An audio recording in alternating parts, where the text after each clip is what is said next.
क्या आप कभी ऐसे पेड़ के बारे में सुने हैं जो सोने की पत्तियों से भरा हो और वो पेड़ आपकी हर इच्छा पूरी कर सके, पर एक शर्त के साथ?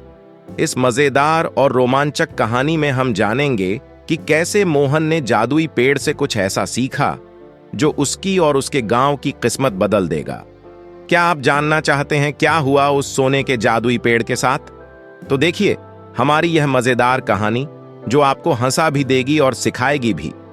बहुत समय पहले एक छोटे से गांव में एक लड़का रहता था जिसका नाम मोहन था। वह बहुत ही जिज्ञासु और हंसमुख था। वह हमेशा नए नए कारनामों और रोमांचक जगहों की खोज में लगा रहता था। मोहन की एक विशेष बात थी, वह हर छोटी बात में खुशी ढूंढ लिया करता था।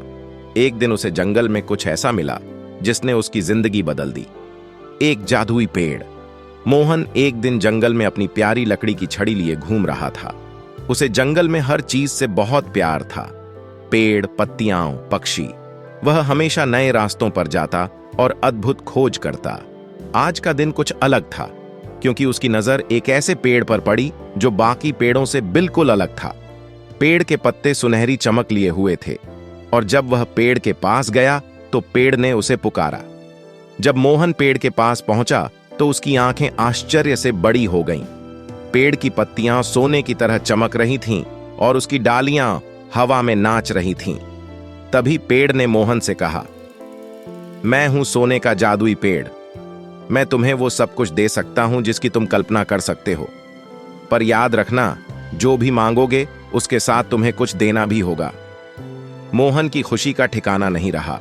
उसने तुरंत अपनी पहली इच्छा जताई, मुझे एक बड़ा सा मिठाई का घर चाहिए। जादुई पेड़ ने अपनी शाखाएं हिलाई और मोहन की आंखों के सामने एक बड़ा मिठाई से बना घर प्रकट हो गया। मोहन खुश हो गया और तुरंत मिठाई खाने लगा। लेकिन जैसे ही वह मिठाई खाने लगा, उसकी मिठाई मिट्टी में बदलने लगी। उसे महसूस हुआ कि कुछ ठीक नहीं है। मोहन को समझ में आया कि बिना मेहनत के कुछ नहीं मिलता। उसने पेड़ से माफी मांगी और कहा, मैंने सोचा था कि मुझे हर चीज बिना किसी मेहनत के मिल जाएगी। अब मैं अपनी अगली इच्छा समझदारी से मांगूंगा। मुझे ऐसी चीज चाहिए जिससे मैं दूसरों की मदद कर सकूं। पेड़ ने उसकी बात सुनी और मोहन को एक जादुई फल दिया। पेड़ ने कहा, यह फल जब भी किसी भूखे को दिया जाएगा वह हमेशा के लिए तृप्त हो जाएगा। मोहन ने उस जादुई फल का उपयोग कई भूखे लोगों की मदद करने के लिए किया। लेकिन उसकी सबसे बड़ी परीक्षा तब आई जब उसके गांव में अकाल पड़ा और सभी गांव वाले भूखे रहने लगे। मोहन ने सोचा, क्या मैं इस जादुई फल का उपयोग सिर्फ अपने लिए कर सकता हूं? वह पेड़ के पास गया और अपनी अंतिम इच्छा मांगी, मैं चाहता हूं कि यह फल सभी गांव वालों के बीच बांटा जाए ताकि हर कोई तृप्त हो सके। मोहन को यह समझ में आ गया कि सच्ची खुशी और समृद्धि सिर्फ खुद के लिए नहीं बल्कि दूसरों की मदद करके मिलती है।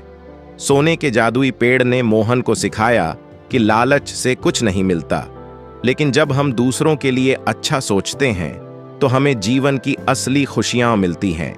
जब मोहन ने जादुई फल का उपयोग गांव वालों की मदद के लिए किया तो पूरा गांव खुश हो गया। सभी ने मोहन की तारीफ की और उसका आभार व्यक्त किया।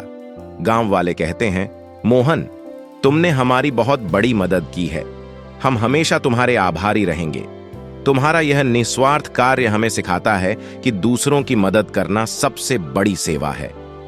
मोहन गर्व से मुस्कुराया, लेकिन उसकी खुशी इस बात में थी कि उसने दूसरों की भूख मिटाने में मदद की।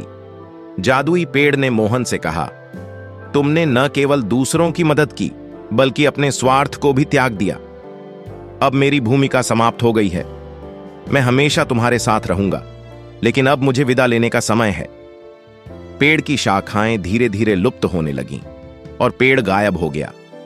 मोहन ने भावुक होकर कहा, धन्यवाद जादुई पेड़, तुमने मुझे सच्ची खुशी और जीवन का असली अर्थ सिखाया है।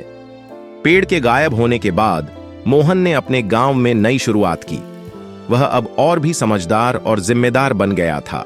उसने गांव में एक नया बगीचा लगाया जहां उसने लोगों को मेहनत करने और एकजुट होकर काम करने की प्रेरणा दी।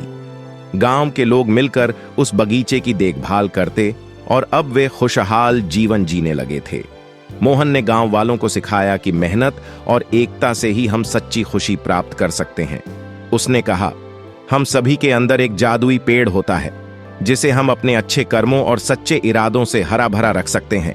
जब हम दूसरों की मदद करते हैं और मिलकर काम करते हैं, तभी हम अपने जीवन के असली उद्देश्य को पूरा कर सकते हैं। मोहन अब खुश और संतुष्ट था कि उसने अपनी गलतियों से सीखा और दूसरों की मदद करने का महत्व समझा। वह अब जानता था कि सच्ची खुशी और समृद्धि उन लोगों के साथ होती है जो एक दूसरे का साथ देते हैं। सोने का जादुई पेड़ अब उसके दिल में हमेशा के लिए बसा हुआ था। ये कहानी बच्चों को सिखाती है कि मेहनत, एकता और दूसरों की मदद करना ही सच्चे जीवन के मूल्य हैं। जादुई पेड़ की तरह हर किसी के अंदर एक अदृश्य शक्ति होती है जिसे सही कर्मों और सकारात्मक सोच के साथ विकसित किया जा सकता है।